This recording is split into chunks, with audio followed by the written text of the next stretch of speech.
ఈరోజు మనం పెసరపప్పు బియ్యం వేసి పులగం తయారు చేసుకుందామండి.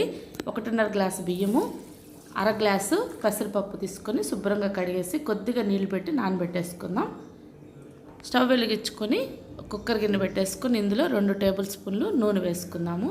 నూనె కాగే లోపల మనం చిన్న అల్లం ముక్క, 5-6 వెల్లుల్లి రెబ్బలు తీసుకొని కచ్చాపచ్చగా మిక్సీలో కానీ రోట్లో కానీ దంచి పెట్టేసుకోవాలి.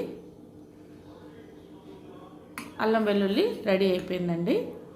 ఈ లోపల కాగిన నూనెలో కొద్దిగా పట్ట, 2-3 లవంగాలు, 1 స్టార్ వేసి వేగనిద్దాము. దీంతోపాటు ఒక పెద్ద ఉల్లిపాయను తీసుకొని సన్నగా పొడవుగా కట్ చేసి అవి కూడా వేసుకుందాం. 3 పచ్చిమిరపకాయలు కట్ చేసి వేసుకుందాం.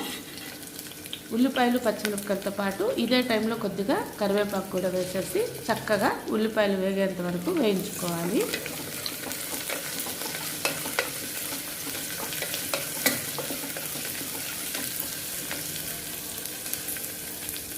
ఉల్లిపాయలు పచ్చిమిరపకాయలు వేగిన తర్వాత మనం ఇందులో దంచి పెట్టుకున్న అల్లం వెల్లుల్లి కూడా వేసేసి పచ్చివాసన పోయేంత వరకు మరి కాసేపు వేయించుకోవాలి.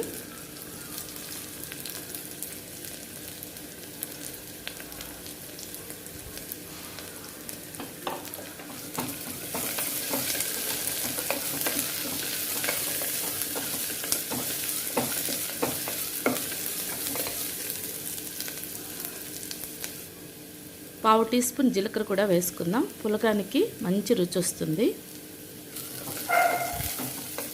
అల్లం వెల్లుల్లి వేగిపోయిన తర్వాత మనం ఇందులో నీళ్లు పోసుకోవాలి. మనం తీసుకున్న బియ్యం పెసరపప్పుకి తగిన విధంగా నీళ్లు వేసుకోవాలండి. మనం 1.5 బియ్యం తీసుకున్నాం కదా, దానికి 3 గ్లాసుల చొప్పున, అర గ్లాసు పెసరపప్పుకి 1 గ్లాస్ చొప్పున మొత్తం మనం 4 నీళ్లు పోసుకొని పులగాన్ని ఉడికించుకోవాలి. అందులోనే మనం పావు టీ స్పూన్ పసుపు కూడా వేసుకుందాం. పులగం కొద్దిగా పసుపు రంగులోకి వచ్చి కలర్ కూడా బాగుంటుంది తినేటప్పుడు.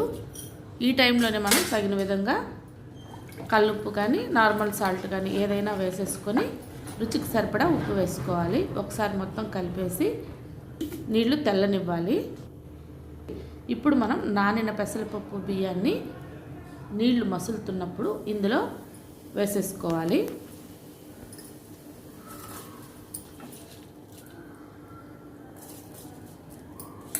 చాలా తక్కువ టైంలో మనకి పులగం రెడీ అయిపోతుందండి.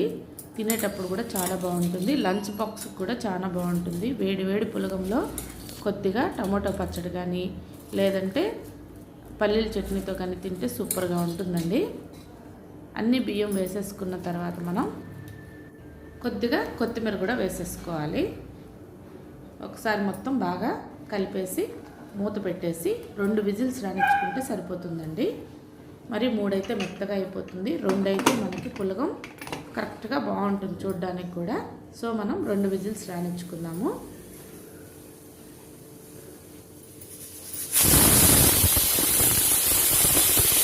విజిల్స్ వచ్చేసాయండి. స్టవ్ ఆఫ్ చేసుకొని ప్రెషర్ పోయిన తర్వాత మూత తీసుకుంటాము.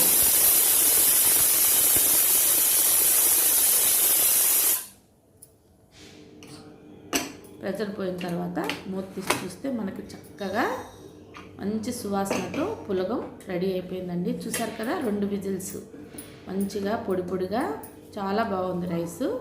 ఇదే విధంగా మీరు కూడా ట్రై చేయండి. లంచ్ బాక్స్ చాలా బాగుంటుంది. వేడి వేడిగా మనం లంచ్లోకి కానీ డిన్నర్లోకి కానీ బ్రేక్ఫాస్ట్కి కానీ ఎలా అయినా ఈ పులగాన్ని మనం తీసుకోవచ్చు.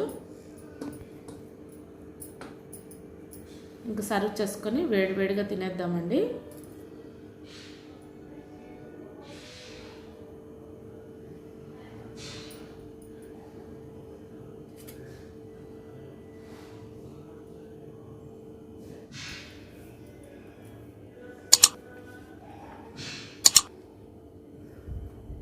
చెప్పాను కదా, పులగంలోకి టమాటో చట్నీ మంచి కాంబినేషన్ అండి. చాలా బాగుంది. రెసిపీతో మళ్ళీ కలుద్దాం. Thank you for watching. Bye అండి.